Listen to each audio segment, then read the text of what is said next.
அறமும் நேர்மையும் உண்மையும் இது எல்லாமே சேர்ந்து பிஜேபி இருக்கு அப்படின்னா எல்லா இடத்துலயும் அந்த நேர்மையோட இருக்கணும். இருக்கீங்களா நீங்க? என்னங்க உங்களுக்கு கேள்வி என்ன சொல்லுங்க. திரு அண்ணாமலை அவர்கள் சொல்றாரு, பெண் குழந்தைகள்லாம் பொட்டு வச்சுட்டு என்னைக்கு ஸ்கூலுக்கு போறாங்களோ அன்னைக்கு தானே அது வந்து சனாதனம் காப்பாற்றப்படும். அப்படியெல்லாம் போகணும்ல. எங்க பெண் குழந்தைங்க ஸ்கூலுக்கு போக முடியலையே, அந்த மாதிரி பொட்டு வச்சுக்கிட்டோ ஒரு இந்து வாழ்வியலோட போக முடியலையே அப்படின்னு நேற்றைக்கு கன்னியாகுமரியில பேசியிருக்காரு. சரி, நீட் தேர்வு அப்பதானே எல்லாத்தையும் கேட்டுறாங்க, பொட்டு கூட வச்சுன்னு போக கூடாதுன்றாங்களா? அன்னைக்கெல்லாம் உங்களுடைய அந்த சனாதனம் காப்பாத்துறது ஏன் அங்கதான் வாங்கல? சனாதனத்தை காப்பாத்த அங்கேயும் காப்பாத்துங்க. சனாதனத்தை ஸ்கூலுக்கு போகும்போது மட்டும் பொட்டு வச்சுக்கோ, ருத்ராட்ச போட்டுக்கோன்றாரு திரு அண்ணாமலை அவர்கள். நீட் தேர்வு வரும்போது எல்லாத்தையும் கைட்டிட்டு உள்ள அனுப்புறாங்களே, அன்னைக்கெல்லாம் எங்க போயிருச்சு உங்களுடைய சனாதனம்? அன்னைக்கு வந்து காப்பாத்துங்களா சனாதனத்தை?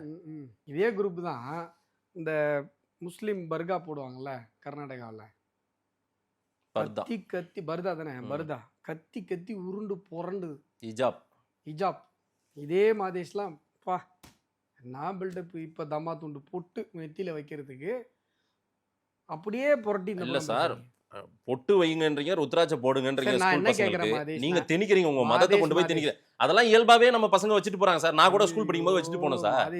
நான் கேக்குறது பொட்டு வச்சுட்டு போறதுல என்ன தப்பு? ரைட் சார், நீங்க அங்க வச்சிட்டு போன்னு சொல்றீங்கல்ல, ரைட் தான மாதேஷ்? ஒரு மதத்தை நீங்க திணிக்கிறீங்க, ஒரு மதத்தை அடையாளப்படுத்தணும்னு நினைக்கிறீங்க. திணிக்கிறது இல்ல மாதேஷ். ஸ்கூல் பசங்கள புத்தகம் எடுத்துட்டு போன்னு சொல்லுங்க, நான் என்ன கேக்குறேன், நோட் புத்தகம் எடுத்துட்டு போ, நல்லா படின்னு சொல்லுங்க. பொட்டு வச்சிருக்கும் போது ருத்ராட்ச போட்டு போன்றீங்க. ரைட், ஓகே, சரி, ஓகே, உங்க இடத்துக்கே வரேன் சார். நீங்க ஏற்கனவே 2 நிமிஷம் கேள்வி கேட்டீங்க, நான் 20 செகண்ட் கூட பதில் சொல்லல. மறுபடியும் 2 நிமிஷம் கேள்வி கேட்க போறீங்க. நான் உங்க ஆதங்கத்தெல்லாம் கொட்டி தீர்த்துருங்க, முழுமையா முடிங்க, ட்ரைன் பண்ணுங்க, நான் பதில் சொல்றேங்கிறேன். என்னுடைய பத்திரிகையாளர்களை நான் அணுகிற விதமே இதுதான். நீங்க முழுசா பேசிருங்க, நான் அப்புறம் நான் பேசிட்டேன். சொல்லுங்க. பேசிட்டீங்களா? முடிஞ்சதா? ஆல் எமோஷன் ட்ரைன்டா? எமோஷன் இல்ல சார், எல்லா இடத்துலயும் ஒரே மாதிரி இருங்க. நான் என்ன கேக்குறேன், ஸ்கூலுக்கு புத்தகங்கள் எடுத்துட்டு வராதீங்க அப்படின்னு ஒரு பள்ளி சொல்லுதுன்னு வச்சுக்கோங்களேன், நீங்க என்ன பண்ணுவீங்க? உடனே கண்டிப்போம். யார் இதுக்கு அங்க அப்புறம் எதுக்கு படிக்கிறேன், அப்புறம் எதுக்கு ஸ்கூலு, இப்போ புக்கு எடுத்துட்டு வரேன். இப்போ என்ன பண்ணுது தமிழக அரசு, இந்த கலையில் ப்ரௌன் கலரில் டை அடிச்சுட்டு ஒரு ஜஸ்டிஸ் ரிட்டையர்டு ஒருத்தர் இருப்பார் சந்துரு, அவரை வச்சு ஒரு கமிட்டி ஒன்று போட்டாங்க. சரியா?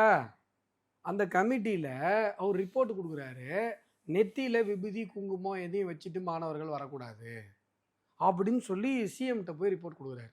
இப்போ நாங்கள் என்ன கேட்குறோம், இது எங்களுடைய உரிமை. அண்ணல் அம்பேத்கருக்கு அரசியலமைப்பு